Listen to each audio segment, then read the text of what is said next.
right, MRVP. Remember that's two tests? What does the MR test for?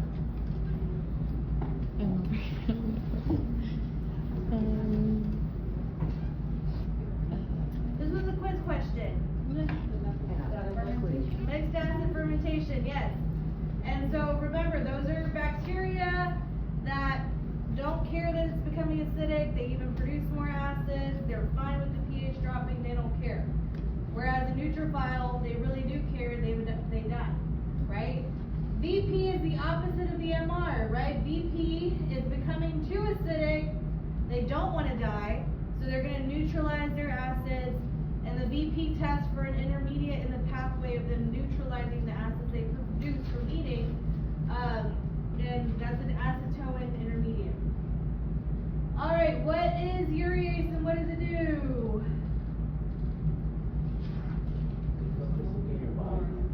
Yeah, what in your body? Ammonia? No. Well, the kidneys aren't involved. It's more so the stomach. It's an infection. What does the enzyme do?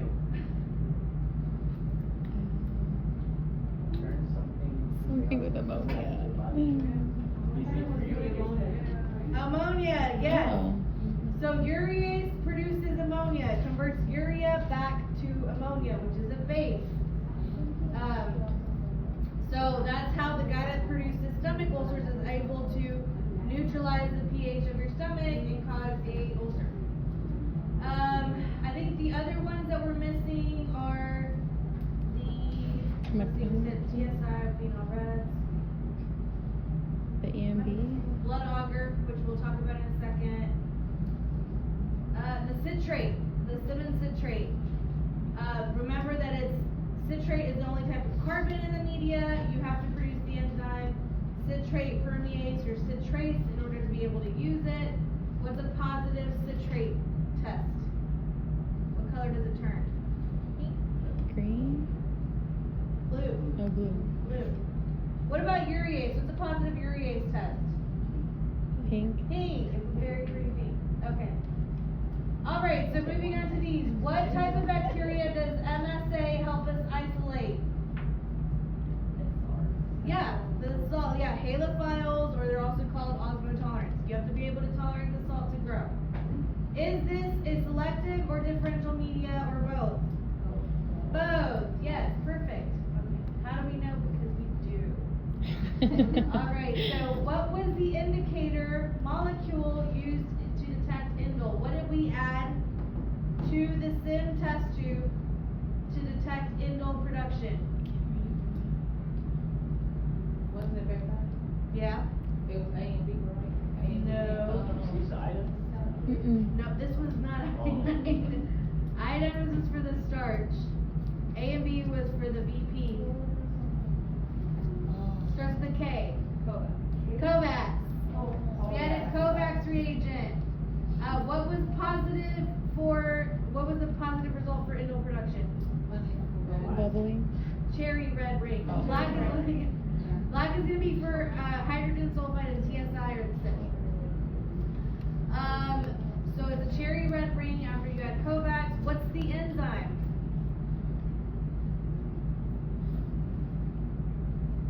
Tryptophanase. Tryptophanase. So I think that's the one that we didn't talk about. So SIM, it stands for sulfide, indole, motility. What's a positive sulfide? Black?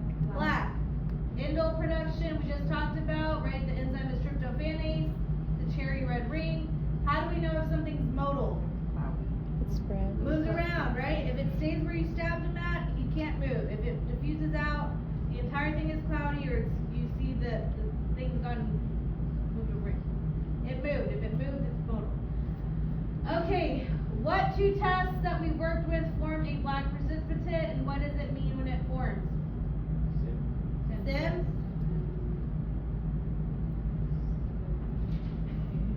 We just talked about Huh? I'm hearing mumbles. SIM and what? TSI. The SH turns black after we add iodine to it. But these two form black because of hydrogen sulfide. So it's the same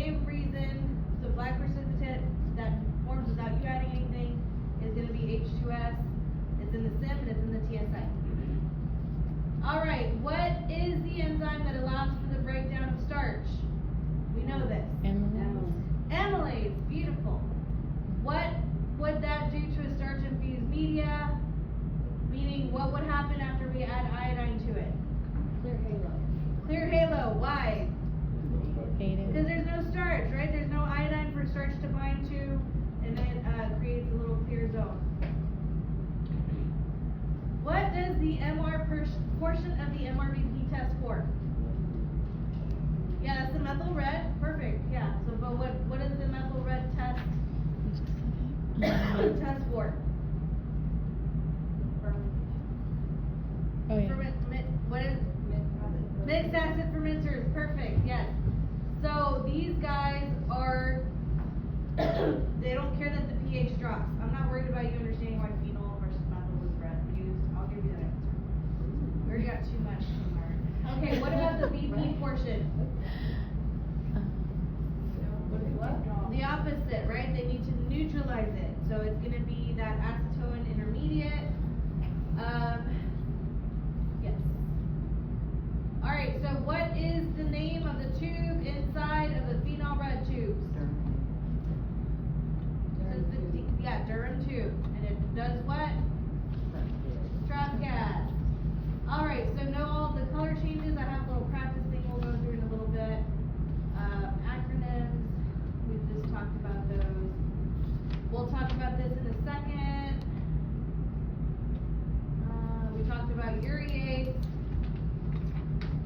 I don't know what this is saying because I can't read it. Okay, 3 types of hemolytic activity. We'll talk about this in a second. What do you call organisms associated with fecal matter? They're called coliforms. They're in your colon. Non-ionizing versus ionizing radiation. What we used, so UV lights are what type? Non-ionizing. So ionizing, think higher energy, right? These are things that are able to penetrate things like X-rays, right? They show you what your bones look like inside your body.